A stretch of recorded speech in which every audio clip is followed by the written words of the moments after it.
hemos presentado Moisés. El 1 de enero de 2005 y el 30 de junio de 2016 fallecieron 210 niños que se encontraban en el sistema residencial de protección. Niños que no se encontraban en el sistema residencial han fallecido en este mismo periodo 406 niños. ¿Qué tiene que ocurrir en el Sename? Son muchos años donde el tema de la infancia no ha sido una prioridad país. Solo se haya presentado un pack de medidas recicladas ya anunciadas. El incremento del presupuesto de este año es el más bajo. Representa, yo diría, una tragedia por otro lado y una vergüenza para nuestra sociedad y en particular para el Estado de Chile. ¿Cómo están? Buenas noches, bienvenidos. Bueno, claramente las cifras que se entregaron en los últimos días y que confirman y ponen por fin orden ante tanta confusión sobre cuántos niños y adolescentes han muerto en instituciones a cargo del Servicio Nacional de Menores o vinculadas a ello, no deja de ser escalofriante. Hoy, la presidenta de la República, Michelle Bachelet, anunció un plan de acción para mejorar la crisis y otorgar mejores condiciones a los niños vulnerables. Por ejemplo, anunció la inyección inmediata de 2.500 millones de pesos, 2.500 millones adicionales para infraestructura, condiciones de habitabilidad, materiales educativos, entre otros puntos. Va a reforzar también el presupuesto del 2017 en por lo menos unos 16.500 millones que van a ir a centros de administración directa, básicamente para reducir listas de espera, aumentar el personal de atención. También dijo que va a haber un programa integral con foco en salud mental, va a mejorar las condiciones de los funcionarios, un plan de mejoramiento de infraestructura y de equipamiento, algo muy necesario en los centros del Sename, y se va a crear un sistema para monitorear continuamente lo que ocurre en esos recintos. Este anuncio que se hizo hoy busca garantizar que los niños del Sename sean prioritarios en las prestaciones de las políticas públicas, gestionando medidas con distintos ministerios, salud, educación, justicia, cultura, deportes, y se confirmó la reestructuración del organismo en dos. Uno para adolescentes infractores de ley y otro para niños vulnerados. Antes de fin de año se va a enviar un proyecto que crea el Servicio de Responsabilidad Penal Adolescente y el proyecto que crea el Servicio de Protección de la Niñez, que va a depender del Ministerio de Desarrollo Social y que va a fijar estándares de calidad para el funcionamiento de los centros. Y va a establecer también, eso es lo que se espera al menos, mejor supervisión y sanciones. Vamos a conversar sobre este tema y lo vamos a hacer con la directora del Servicio Nacional de Menores, Solange Huerta, que está con nosotros. Gracias por acompañarnos en El Informante. Bienvenida, buenas noches. Buenas noches, gracias por invitarnos. Vamos a hablar de los anuncios, vamos a hablar también de esa conferencia que vimos hace un momento en el comienzo del programa. Dijo el fiscal nacional que no denunciar oportunamente alguna de estas muertes puede ser incluso constitutivo de delito. Le pregunto a usted también, como exfiscal, ¿no?, si comparte ese juicio. A mí no me gusta hablar como exfiscal. Dejé de ser fiscal ya hace bastante rato, en enero de este año. Y efectivamente lo que nosotros hemos dicho es que vamos a ser muy respetuosos y tenemos que ser muy respetuosos de lo que determine la Fiscalía. Y nosotros lo que hemos visto también a propósito de las consultas que se nos hicieron, porque no solamente se nos solicitaron la nómina completa de los niños fallecidos, de los adultos fallecidos, como lo expliqué el lunes, en los distintos sistemas, también se nos preguntó si habían denuncias previas. Y por lo menos en el primer ámbito, estos son los niños fallecidos en residencia, por el cruce de información que hicimos con el Servicio Médico Legal, pudimos determinar que a lo menos habían 60. A lo menos 60. Ahora, a lo menos 60. Si uno mira la historia completa, la gran cantidad de niños, de menores fallecidos, uno podría pensar que se podrían configurar aquí cuasi delito de homicidio. En el fondo uno pensaría que hay obligación de los funcionarios públicos en denunciar al menos la muerte. Esa es una pregunta que es difícil de contestar, porque yo también dije ahí que era llamativo que dentro de la certificación, primero la certificación siempre la hace un facultativo médico, la certificación de muerte. Y si el facultativo médico no está en condiciones de decir por qué un niño o un adulto falleció, lo que corresponde entonces es que eso lo determine el Servicio Médico Legal a través de una autopsia. Y por eso, en la revisión que hicimos, la causa de muerte de paro cardiorrespiratorio, nosotros la definimos como no concluyente porque... El paro cardiorrespiratorio puede ser derivación de montones de otras cosas. Si uno pone paro cardiorrespiratorio, tiene que definir qué provocó ese paro cardiorrespiratorio. Porque uno pensaría que no estamos hablando de una persona de 85, 90 años que sufrió un infarto, digamos, producto de la edad. Estamos hablando de niños y por lo tanto no es como el paro cardiorrespiratorio porque sí, digamos. Hay efectivamente esta causa que nosotros hemos dicho, causas no concluyentes, que a nosotros nos llaman mucho la atención, de por qué un facultativo médico, en el caso de certificar una muerte de un niño o de un adulto mayor, en el caso de los discapacitados que también están en nuestro centro y que son adultos mayores también, ¿por qué se certifica paro cardiorrespiratorio sin establecer ahí cuál fue la causa que provocó ese paro ¿Y cardiorrespiratorio? qué respuesta hasta ahora ha encontrado frente a eso? Porque es una tremenda pregunta, es como clave en función de lo que estamos discutiendo. Yo entiendo que esa es materia de la investigación de la Fiscalía, porque efectivamente hay, también lo indicábamos, hay causas que uno, de la certificación que se hace en el certificado de función, claramente se define que hay una patología base grave asociada a ese fallecimiento. Por ejemplo, un cáncer. Ya. Y efectivamente eso está así. Cuando una persona fallece con un tratamiento médico, lo que ocurre es que un facultativo médico certifica, falleció por causa de una enfermedad y por lo tanto no es necesario que se haga una autopsia. Ahora, perdón, pero es que Sí. si uno revisa, además de paro cardiorrespiratorio, hay insuficiencia respiratoria, neumonía, shock Sí. séptico, falla orgánica múltiple, bronconeumonía y asfixia. Esta última en particular que llama mucho la atención, porque asfixia es asfixia, ¿por qué razón? Déjeme preguntarle primero qué pasó en estos casos en que pareciera que o no hubo la asistencia médica a tiempo o uno se encuentra con que las condiciones en las que están son tan deplorables que pueden morir por estas causas, digamos. O sea, esto escapa a la estadística de cualquier mortalidad que afecta a los niños hoy en Chile. Yo no quiero ver esto desde el punto de vista estadístico. Yo he sido súper majadera en esa visión. A nosotros nos duele cada niño muerto, cada uno de ellos. Y creo que hay que mantener esa mirada, que esto no es un tema estadístico. Y efectivamente, dentro de lo que uno reconoce en términos de historia, es que la infancia que ha estado en los centros residenciales no ha tenido ninguna prioridad y han sido los invisibles. Y eso no es menor, Ya, porque han pero- sido, por ejemplo, los invisibles, y lo digo así, desde la perspectiva de atención de salud. Y por lo tanto, la exigencia de aquí para adelante es que esto no vuelva a ocurrir y Ya. de allí las medidas necesarias para asegurar un acceso oportuno a la salud. Uno puede entender que una cosa es que no sean prioridad, otra es que los niños a cargo de instituciones que dependen de un organismo del Estado se estén muriendo por razones que no son por las que se mueren los niños hoy en Chile en otras circunstancias. Es que yo no puedo hacer esa afirmación al día de hoy, porque efectivamente desde la perspectiva que nosotros tenemos que como servicio, tenemos que ser respetuosos de la investigación que realiza el Ministerio Público, en términos de cuántas de esas muertes pudieron haber sido evitadas con una atención oportuna. Yo creo, ¿cierto?, porque la investigación se abre por esto, que efectivamente la investigación que realiza el Ministerio Público va a poder determinar esto.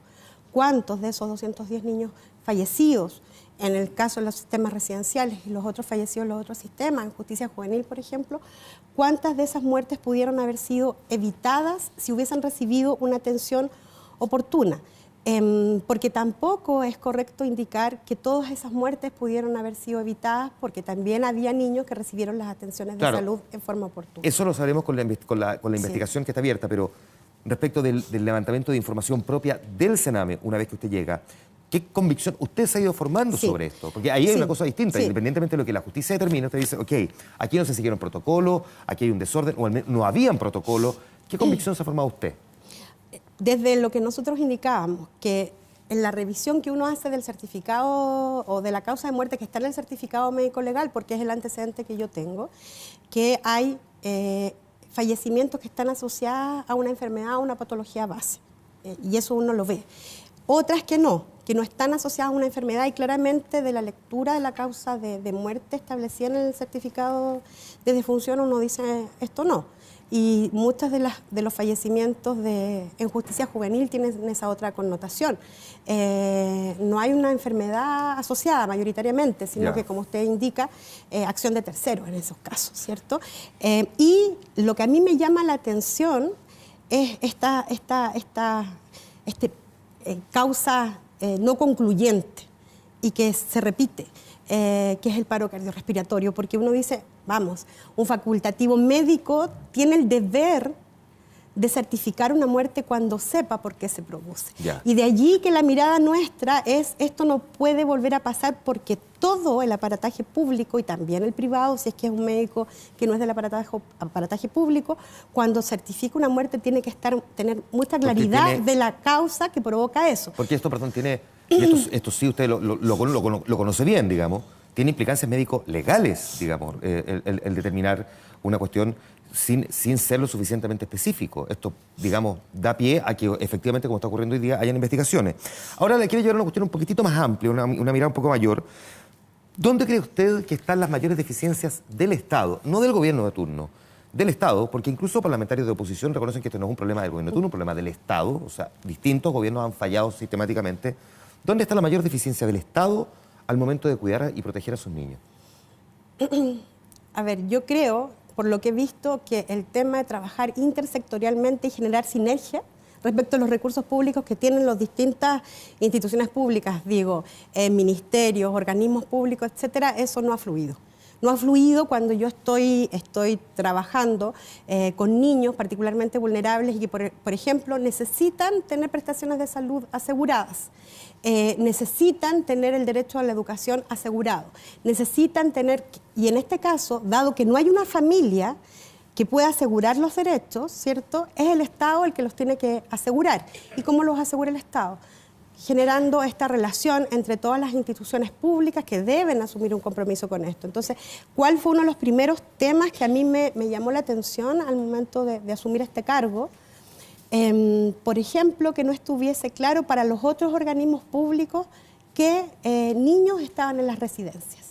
Y entonces hemos estado trabajando en lo que yo digo, en que no sean invisibles para las otras instituciones, que los otros ministerios. ¿Qué otros ministerios se refiere usted? A los otros ministerios. A ver, existe el Consejo Nacional de la Infancia y una de las cosas que cuando uno reportea este tema se encuentra y que de verdad ya ni siquiera es surrealista, pareciera costumbrista a esta altura, es que los ministros no participan de las reuniones porque no tienen agenda para el Consejo de la Infancia. A mí me ha correspondido ir solamente a una de las sesiones del Consejo de la Infancia en este periodo en que he asumido. Me correspondió ir. Usted asume cuando ya la situación era tan crítica, que me imagino que al menos hay un grado de conciencia había, pero hasta antes de esto, la verdad es que costaba mucho que el Consejo se pudiera reunir. Yo puedo dar cuenta de lo que me ha tocado a mí ver en el Consejo Nacional de la Infancia en términos de la reunión y efectivamente estaban todos los ministros titulares, si mal no recuerdo, y también participación de las organizaciones civiles, ¿cierto? El Instituto Nacional de Derechos Humanos. Yo no tengo esa percepción de esa reunión a la que fui. No he ido antes a otras reuniones del Consejo. Ahora, podría sonar hasta peor que incluso siempre hubiesen ido todos los ministros a las reuniones del Consejo y aún así tengamos este problema que dice usted donde pareciera que las distintas instituciones no logran ponerse de acuerdo sobre cómo subsanar o corregir el problema.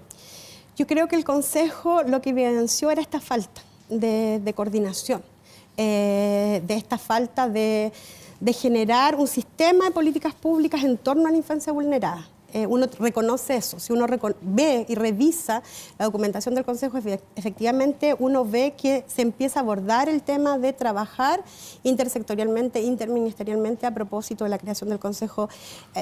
Ahora, esto no es como por decreto, y yo siempre he dicho eso. Esto parte así, ¿cierto? Y ahí se hace el énfasis de que es necesario trabajar así. Y posteriormente, a propósito del Plan Protege, que fue el primero, también ahí se hace un esfuerzo bien importante de trabajo intersectorial entre el Ministerio de Justicia, Sename, el Ministerio de Salud, también Senda en algunos casos. Estamos aprendiendo a trabajar en esto. Entonces, desde la mirada de alguien que viene desde afuera del sistema, puede parecer como que no se ha hecho nada en torno a esto. No, lo que yo estoy diciendo es, lo que se ha hecho hasta ahora son pasos, pero ahora hay que hacer pasos más significativos en términos de que si queremos hacernos cargo de la infancia, muy bien. Todas las instituciones públicas tienen que tener absoluta claridad respecto de los niños que están en residencia. La primera crítica que se escucharon hoy día, a partir de los anuncios que hizo la presidenta Bachelet, es que los 2.500 millones permiten hacer un maquillaje a las instalaciones, pero no solucionan el problema de fondo. No se habla, por ejemplo, de la autonomía de la institución, tampoco se financia la subvención que hoy día realmente se requiere. ¿Cómo se responde frente a esa crítica? Que parece razonable, porque se había escuchado incluso antes de que hoy día se le pusiera un número a esa cifra. Se hablaba de la necesidad de la autonomía de la institución y que se necesitaba mucho más plata. A ver, yo he sido me ha tocado participar en la comisión investigadora y también he tratado de entregar el siguiente mensaje que yo creo que es importante de indicar. Si uno se toma en serio el tema de la infancia, entonces no puede estar solamente pensando en temas, digamos, o en el corto plazo. Tiene que estar pensando en políticas públicas. El anuncio que se ha hecho hoy día dice relación con cuestiones de carácter urgente que han sido levantadas, por ejemplo, en el informe de la Corte Suprema. Por lo tanto, lo que está haciendo el gobierno, lo que está haciendo la presidenta, es hacerse cargo de la urgencia que está constatada también por otro poder del Estado. Y esas constataciones que se hacen ahí, en ese informe, dicen relación con este tipo de medidas. O sea, necesitamos que las cocinas, necesitamos que las enfermerías, necesitamos que los baños, etcétera, que tienen que ver con condiciones de habitabilidad mínimas. Y adicionalmente también se indican otras cuestiones, otras materias que mejoran la calidad de vida y que pueden adoptarse desde ya. Pero la misma presidenta habló de medidas de corto, mediano y largo plazo. Así es. Podemos discutir si es de mediano, largo o corto plazo, pero al fin de cuentas, ¿a usted le parece que debiese ser una institución autónoma el Sename? Lo que nosotros hemos dicho también en términos de lo que nos parece es que el Sename, ¿cierto? Es decir, aquella institución que haga operativa las políticas respecto a la infancia vulnerada, tiene que ser una instancia técnica, de carácter técnico. Usted misma dijo cuando asumió que espera ser la última designada, de hecho, como directora del Sename, y que esto debería pasar por alta dirección pública. Hay quienes han planteado que debería ir con aprobación al Senado. La definición que como Estado se adopte respecto si es por alta dirección pública o por otra forma de nombramiento, tiene que resolverse en estas instancias. Lo que nosotros hemos dicho es que hasta ahora, efectivamente, el cargo de directora, yo estoy designada en mi cargo por una designación de carácter político, porque yo no he participado en un concurso público donde yo me haya ganado el derecho. Es una decisión política tomada por la Presidenta de la República. Así es, sí. Donde yo me haya ganado el derecho a ser directora del Sename. Y desde mi mirada, dado el tipo de función que tiene que cumplir el Sename, desde mi mirada, idealmente sería a través de la alta dirección pública. Ahora, cuando un cargo es de designación política, eso solo significa que es de designación directa y que yo no he postulado al cargo. Lo digo porque se le pone una connotación que no sé si lo logro entender de esa manera, pero yo me he esforzado mucho en este tiempo y he trabajado... Pero usted lo mira en su perspectiva, porque para ser justo también, aquí hay parlamentarios, René Zafirio, que renunció a su propio partido, la Democracia Cristiana, acusando que la Democracia Cristiana era una colectividad que se veía favorecida porque presionaba para tener a funcionarios trabajando en el Sename o personas vinculadas a eso, digamos, o sea... Cuando estamos hablando de designaciones políticas, tiene esa otra connotación también, que ha provocado incluso un parlamentario que renuncia a la militancia de su propia colectividad. Por eso yo explicaba el tema de que se le da distintas connotaciones. Y en mi caso, cuando yo digo, mi designación es de carácter político, es decir, de la confianza de la Presidenta de la República, lo que estoy diciendo exclusivamente es eso. Ya. Eso. Y eso también tiene que ver, en mi caso, entiendo yo, con las competencias que yo también tengo para un cargo como este.